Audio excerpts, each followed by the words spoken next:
પીડિતો સાથે મુલાકાત કરી લીધી છે। રાહુલ ગાંધીએ પીડિતોની વ્યથાને સાંભળી છે। જેલમાં બંધ કોંગ્રેસના કાર્યકરના પરિવારને પણ રાહુલ ગાંધી મળ્યા। પરિવારને ડર્યા વિના સામનો કરવા માટે આહવાન તેમણે કર્યું। પોતે અને પાર્ટી સતત તેમની સાથે હોવાની ખાતરી આપી છે।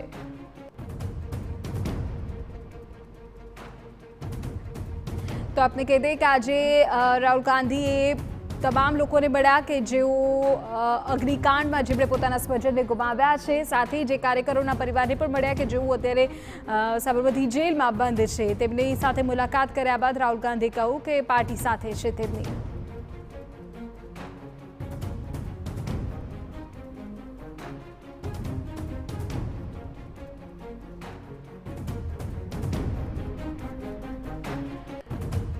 તો સાથે જ એમ પણ કહ્યું કે પરિવારને ડર્યા વિના આ પરિસ્થિતિનો સામનો કરો। પોતે અને કોંગ્રેસ પાર્ટી સતત તેમની સાથે હોવાની ખાતરી આપી।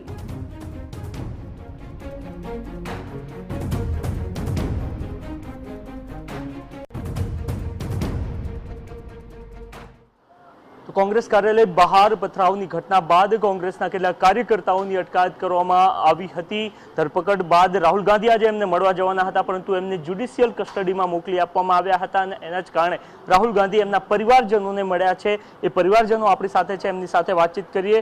પદ્માબેન કે જેમના પતિની ધરપકડ કરવામાં આવી હતી અને અત્યારે હાલ એમને જ્યુડિશિયલ કસ્ટડીમાં મોકલી આપવામાં આવ્યા છે અને પરિવારજનો સાથે રાહુલ ગાંધીએ વાતચીત કરી છે, એમની સાથે વાતચીત કરીશું। બેન, કેવી રહી મુલાકાત અને મોરલ સપોર્ટ પક્ષના ઉચ્ચ નેતા તરફથી જ્યારે મળે ત્યારે કાર્યકર્તા તરીકે કેટલા ખુશ થાવ છો? મને ઓરલ શબ્દ સરસ મળ્યા છે અને એમના જે કોંગ્રેસ કાર્યથી અમને જે સપોર્ટ મળ્યા એમાં અમે ખૂબ આનંદ છે। અને આ જે રાહુલ ગાંધી મળ્યા એનાથી મને વધારે આનંદ અને વધારે સુખ મળ્યું છે અમને, અને એમનાથી જ અમને વધારે પ્રશંસા થઈ છે અને અમને એમનાથી જ શાંતિ મળશે। ઓકે, શું કંઈ કીધું રાહુલ ગાંધીએ? તમારી સાથે વાતચીત કરી? રાહુલ ગાંધી અમારે બધા જે પ્રશ્ન અમારા હતા એ શાંતિથી એમને સાંભળી લીધા છે અને એમને પૂરેપૂરું આશ્વાસન આપ્યા છે અને એમની કોઈ પણ ચિંતા ના કરશો, એ બધી અમારી પાર્ટી છે સાથે જ છીએ અમે। ઓકે, કાર્યકર્તા તરીકે જ્યારે આ પ્રકારનું સમર્થન પ્રાપ્ત થતું હોય, જ્યાં એક તરફી કામગીરી થતી હોય, ધરપકડ સુધીની બાબતો બનતી હોય, ત્યારે એક મોરલ સપોર્ટ જ્યારે મળી રહે અથવા તો જુસ્સો વધારવાનું કામ કેન્દ્રીય નેતૃત્વ દ્વારા કરવામાં આવે ત્યારે કાર્યકર્તા તરીકે કેટલી ખુશી થાય? ખરેખર લગભગ મારા નોલેજ પ્રમાણે આ વર્લ્ડનો પહેલો કિસ્સો હશે, દેશનો નહીં પણ વર્લ્ડનો, કે આટલો મોટો કાર્યકર્તા સામાન્ય આટલો મોટો નેતા કાર્યકર સામાન્ય કાર્યકરને જેને એરેસ્ટ કરવામાં આવે છે એના મળવા માટે આવે છે અને પોલીસ એને 4 વાગે રિમાન્ડ પતે છે, એની જગ્યાએ એના ફાવથી એના ડરથી એને તાત્કાલિક 10:30 જ્યુડિશિયલ કસ્ટડી કરવા માટે કોર્ટમાં રજૂ કરવામાં આવે છે।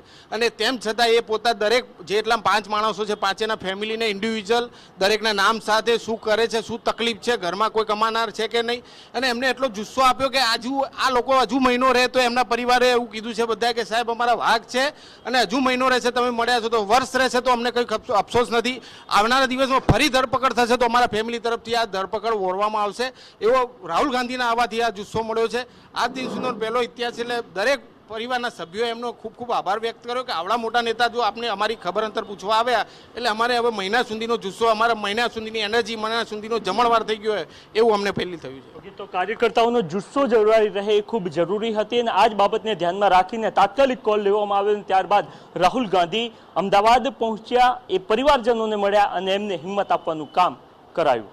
ઇમરાન શેખ સાથે નરેન્દ્ર રાઠોડ, TV9 અમદાવાદ।